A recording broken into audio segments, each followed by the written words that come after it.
Olá, bom dia! Sejam muito bem-vindos ao canal de Própria Paz.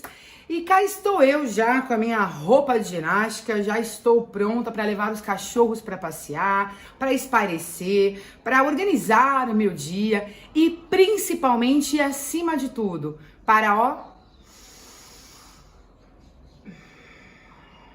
respirar profundamente.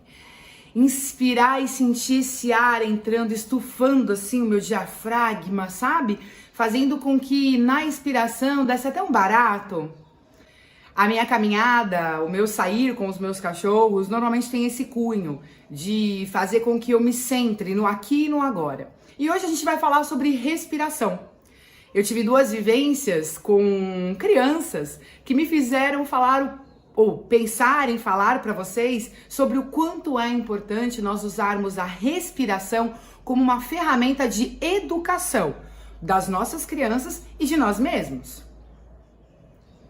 E aí, para começar, digo para vocês, tive uma vivência com uma criança que num processo de adaptação estava muito ansiosa, muito agitada. E por muitas vezes exigiu de mim, como educadora, que eu me mantivesse muito calma para conseguir acolhê-la, entender a sua situação, mas ao mesmo tempo dar uma firmeza e uma segurança de que aquilo que nós estávamos fazendo era o melhor para ela, para mim como professora, para o grupo, né, de crianças. Então eu teve uma vez que ela estava muito agitada e aí eu também comecei a ficar muito agitada. E ela fez assim pra mim: eu vou me acalmar, tá? Eu vou parar de chorar, eu vou me acalmar. E aí eu parei, abaixei na frente dela e falei pra ela assim: eu também preciso me acalmar. Eu vou respirar fundo agora com você porque eu também preciso me acalmar. E aí ela fez assim: você tá brava comigo? Você tá brava? E eu falei: não tô brava com você. Mas se eu respirar fundo, eu vou conseguir ficar mais tranquila ainda pra te ajudar. E se você quiser, você respira comigo, vamos lá? E eu parei na frente dela e eu fiquei ali, eu dei umas 3 ou 4 respirações bem profundas para que eu conseguisse levantar e dizer para ela com segurança: agora nós vamos fazer isso e daqui nós vamos pra lá, combinado? E ela: você tá brava? E eu falava: não, eu tô super tranquila, agora que eu respirei ainda, eu tô mais tranquila ainda, como que eu posso te ajudar? E essa cena pra mim ficou marcada, porque não foi uma vez só. Eu precisei fazer isso algumas outras vezes para que eu pudesse me manter cada vez mais tranquila e serena para lidar com o nível de estresse dela. Porque o nível de estresse era dela, não era meu.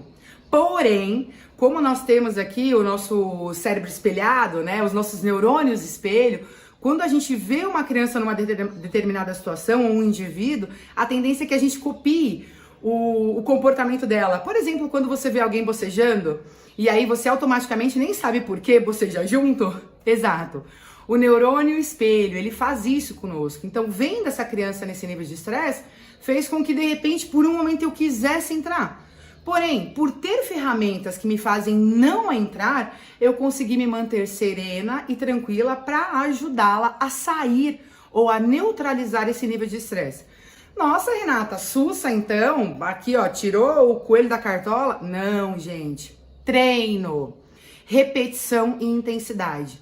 Quando a gente tem consciência daquilo que a gente está fazendo, quando a gente faz para o nosso melhor e para o melhor daqueles que estão ao nosso redor, a tendência é que esse comportamento se enfatize, é que ele seja cada vez mais assertivo, é que a gente consiga acessar esse conhecimento cada vez mais rápido. Essa é a ideia, construir um outro padrão, ter novas ferramentas para nesse momento buscar. E assim se manter tranquilo e sereno para conseguir ter uma convivência harmônica. E aí vou contar para vocês também uma outra situação que eu tive, que foi a situação das miçangas. Os meus alunos estavam trabalhando com algumas miçangas e aí era um pote enorme. E aí uma criança fez assim: Renata, se a gente colocar numa caixa maior, a gente vai conseguir brincar com a miçanga, que é geladinha, é gostosa. Se você nunca fez isso, é uma delícia. Miçangas de vários tamanhos. E a criança se enfia, parece uma piscina de bolinha em miniatura. Aí a criança põe a mão e puxa, aperta, enfim. E eu falei: legal, eu vou lá buscar uma caixa. Nisso eu ouvi de fundo alguém falando assim, eu também vou achar, achei uma. Mas como eu tava no meio do caminho indo pegar a caixa, eu nem voltei. Gente, quando eu volto, meu aluno na maior proatividade falou, Rê, olha a caixa que eu encontrei. Mas tem um problema. Falei, oh meu Deus. A caixa, gente, era toda vazada. Toda cheia de furinhos. Pois bem, eis que todas as miçangas se esparramam pelo chão. Porque não bastou ter colocado, eles começaram a mexer e ainda acharam maior barato aquele monte de miçanga caindo na sala.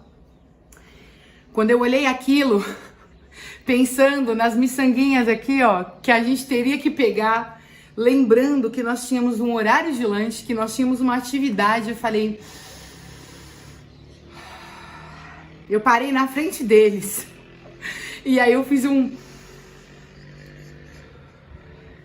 Antes de conseguir dar qualquer direcionamento. Por quê? Na minha cabeça já tava passando o quê? Nós vamos nos atrasar, vai atrapalhar o trabalho de alguém, Porém, como a gente sabe que as falhas, os erros, eles são oportunidades de crescimento e de aprendizado, ficou mais fácil encontrar o equilíbrio para direcionar a criançada. Então, o que eu fiz? Respirei fundo e falei, bom, pessoal, eu sei que essa brincadeira é um barato, mas ó, de acordo com a nossa rotina, a gente tem que daqui e pra cá, daqui e pra cá. Como é que a gente vai fazer, sendo que agora a gente tem que pegar todas essas bolinhas? Aí eles começaram, não, então vamos usar a sua caixa, que afinal eu voltei com a caixa, né? E aí eles falaram, antes de pegar as coisas do chão, vamos tomar lanche e na volta a gente pega. Pois bem, fomos tomar lanche, pegamos todas as miçangas, conseguimos fazer atividade. Tivemos atraso, sim, eles tiveram consequências, isso é um fato, porque eles falaram, a gente teve pouco tempo pra isso. Aí eu falei, porque a gente teve que despender fazendo aquilo. Então, da próxima vez a gente tem que olhar melhor onde vai colocar. Enfim, aprendizado, situações de aprendizado. Mas aí não contente, veja bem, aí não contente, depois que nós colocamos na caixa, que era um pouco maior, tinham ainda algumas outras pequenas, que nós ficamos de guardar na volta de uma outra atividade. Pois eis que duas alunas pegam uma corda e saem andando pela sala medindo por meio da corda. Era uma corda de crochê que nós fizemos. Eles começaram a medir. Nossa, essa corda é muito grande, vai daqui até lá. No que elas abriram a corda, esbarraram na caixinha. Pá! Eis que novamente todas as miçangas esparramadas no chão. Gente, naquela hora foram umas 6 respirações.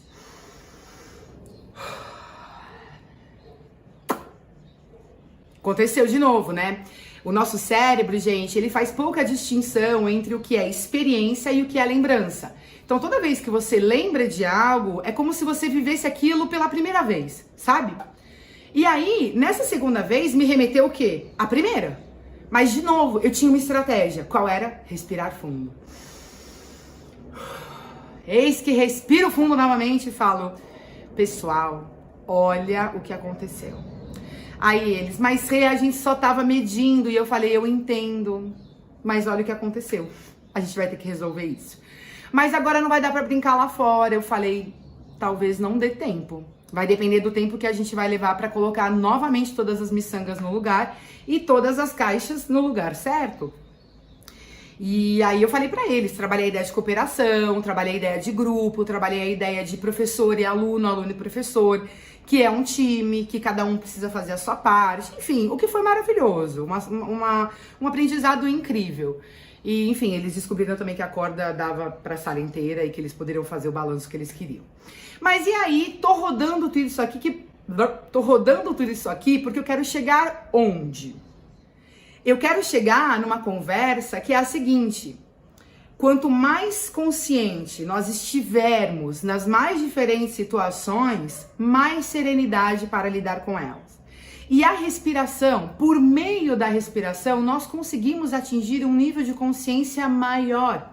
Por isso que a meditação ela é tão significativa. Por isso que parar um determinado momento do dia para inspirar e expirar profundamente e consciente te coloca no momento aqui e agora, que faz com que, por mais que hajam as adversidades, as situações difíceis do dia a dia, nós estejamos alinhados, nós estejamos serenos e preparados, conscientes, tranquilos para lidar com elas. Renata, e por que você fala isso? Porque hoje, gente, estudos comprovam que respirar acalma. Simples assim. Não é nenhuma mágica, não é nenhuma medida alternativa, é ciência. Respirar acalma. Para quem não sabe, entre a nossa medula espinhal e o nosso cérebro, nós temos um complexozinho ali que é responsável por fazer com que nós inspiremos e expiremos sem precisar pensar, com muita tranquilidade. Esse complexo, ele também acessa um outro lugar chamado lótus. Opa, peraí. Aqui. Ele se comunica, esse determinado complexo, que é responsável por nós inspirarmos e expirarmos, meu bloquinho. Ele se conecta com um lugar chamado locus coeruleus. Gente, não dá pra lembrar, né? Mas vamos lá, a ideia é essa. Ele se comunica com esse outro lugar no cérebro, que é um lugar que mede o nível de estresse do indivíduo. Ele mede o nível de alerta do indivíduo, sabe? O que tá acontecendo? E, consequentemente, isso gera um estresse, né? Porque você tá ali, ó, de olho, que a qualquer momento alguma coisa vai acontecer. Então, esse complexo que fica entre a medula espinhal e o cérebro, ele é responsável por fazer com que nós inspiremos e expiremos. Ele acessa esse outro lugar chamado locus coeruleus. Gostoso falar isso, né? Coeruleus. Ele acessa esse lugar e a ciência comprovou que quando a gente inspira profundamente, esse oxigênio faz com que essa área se acalme. Então, essa área que é responsável por medir o nível de estresse do indivíduo, quando ela recebe jorradas de oxigênio, aquele boom de oxigênio, se acalma. Então, isso faz com que as pessoas fiquem o quê? Mais serenas para conseguir lidar. Certo? Guardando o bloquinho. E aí eu vou contar para vocês sobre duas respirações que eu venho fazendo uso há alguns anos, desde quando eu comecei a tratar a minha ansiedade e a depressão, para conseguir me manter no estado do presente, do agora. A ansiedade, por muitas vezes, me impossibilitou de fazer palestras e encontros, porque naquele momento o nível de estresse era tão grande que, de repente, quando eu percebia, eu já tinha falado milhões de coisas, eu já tinha perdido o raciocínio de muitas delas, e no final eu saía com uma sensação de: o que aconteceu? Eu nem vi, eu nem consegui curtir nada, porque foi tão... né? Tamanha essa emoção, essa sensação que a ansiedade nos causa, que por muitas vezes não é boa, né? Quando em excesso, não é boa. E essas duas respirações me ajudaram muito e ainda hoje me ajudam quando eu estou em situações de uma certa vulnerabilidade, né? Quando você está num palco fazendo um discurso, quando você está apresentando, quando você está com os seus alunos, parece ser uma situação de controle, de total controle do professor. Não é. São várias crianças dando várias ideias ao mesmo tempo e você o tempo todo colocando o teu discurso ali em xeque, choque, sabe? Cheque? Choque. Enfim, vocês entenderam. Colocando o seu discurso em prática. Então, se não houver uma consciência plena do que eu tô fazendo, a tendência é que essa sensação, ela entre no meu corpo inteiro e me tire do prumo, né? Então, essas duas respirações vêm me ajudando há alguns anos. E eu vou ensiná-las para vocês agora. Então, guardem todas as armas, tentem serenar a cabecinha de vocês para que vocês compreendam que em qualquer momento de dificuldade, qualquer momento que vai exigir de vocês uma decisão, essa respiraçãozinha vai te ajudar a serenar esse complexo aí do nosso cérebro, essa partezinha, o coeruleus, vai te ajudar a acalmar, a tranquilizar, a serenar. Combinado? Então vamos lá. A primeira respiração é uma em que você puxa o ar o máximo que você puder e segura o máximo que você também puder. E no soltar, você vai dar aquela relaxada. Vamos lá? Eu vou fazer essa com vocês, tá? Vamos juntos.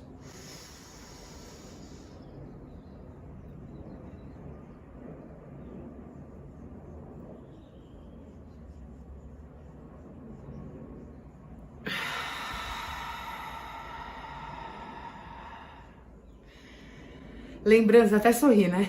Lembrando que a respiração correta, ela é nasal, tá, pessoal? Então tenta fazer esse esforcinho, você pode até ter um narizinho aí mais tampadinho, um desvio daqui, um desvio dali, mas tenta, se esforça para fazer essa respiração nasal, tá bom? Então vamos lá, eu costumo segurar o ar e contar até 10 normalmente, tá? Pode ser mentalmente ou nos dedinhos, com os meus alunos eu uso nos dedinhos, então vamos lá?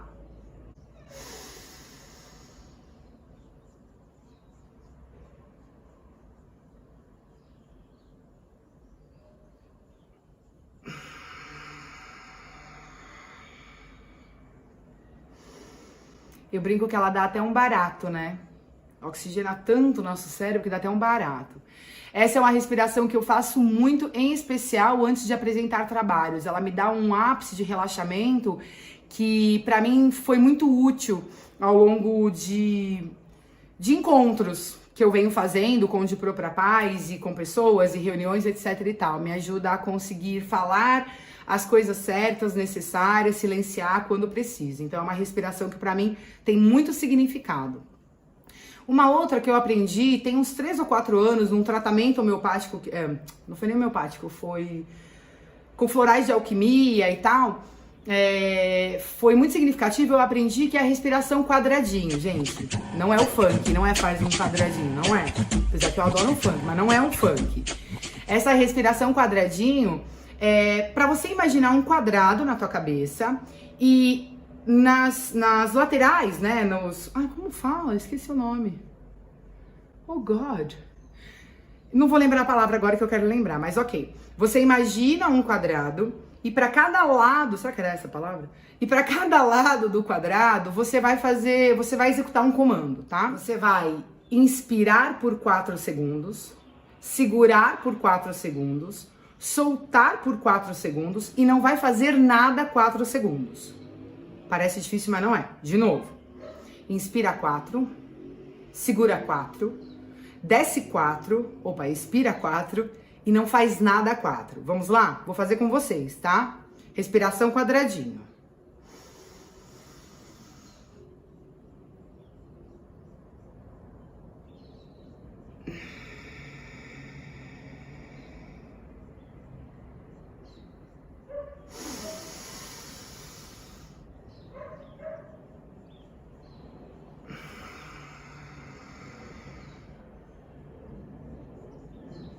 Deu para entender? Conforme você vai praticando, você vai perceber que isso vai se tornando cada vez mais tranquilo, mais calmo, mais fácil de ser feito. Combinado? Então eu vou deixar para vocês essas 2 dicas. Respirem profundamente. A respiração puxa e segura o máximo que você puder. Se você começar com 5 segundos, 6 segundos, vai aumentando 7 segundos, 8 segundos, o máximo que você puder. Por mais tempo você vai segurando esse ar, o seu relaxamento ele vai sendo mais impetuoso, talvez seja a palavra, vai ser mais rápido, tá? E a respiração quadradinho, tá numa reunião, tá nervoso com o filho, tá pra perder a estribeira com a família, tá numa situação difícil, que tá gerando um nível de estresse, tá ansioso, vai começar a ficar assim, pilhadão, respiração quadradinho. Faz a respiração quadradinho, combinado? Deixa aí essas 2 dicas pra vocês. Muito obrigada mais uma vez por estarem aqui. Quero agradecer a todos vocês que me seguem, que acompanham o meu trabalho. A ideia aqui não são números, a ideia aqui é atingir pessoas, é levar informação para aqueles que estão a fim de fazer mais, melhor e diferente do que até então fizeram. Muito obrigada por acompanhar o de Pro pra Paz, é um prazer enorme dividir um pouquinho da minha vida, do meu dia a dia com vocês e que nós possamos acessar cada vez mais pessoas. Deixo aqui o meu profundo agradecimento, um beijo da Pro, tchau, tchau!